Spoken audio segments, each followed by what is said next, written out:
రామాపురం అనే పచ్చటి గ్రామంలో ఒక రైతు జీవించేవాడు. ఆయనకి ముగ్గురు కొడుకులు. చిన్నప్పుడు వాళ్ళు కలిసి ఆడి నవ్వుతూ పెరిగారు.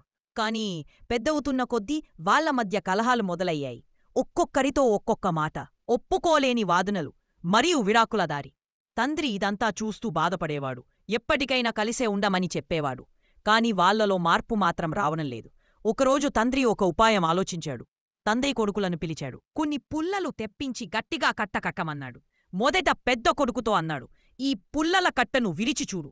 ఎంత ప్రయత్నించినా అతను విరవలేకపోయాడు. తరువాత రెండవ కొడుకును పిలిచాడు. అతడు విఫలమయ్యాడు.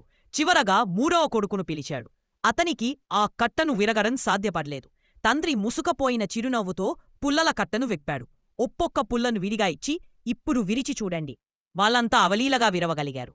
తండ్రి అప్పుడు వారిని చూసి మృదువుగా అన్నాడు, ఈ పుల్లల కథలో మీ జీవితమే దాగుంది.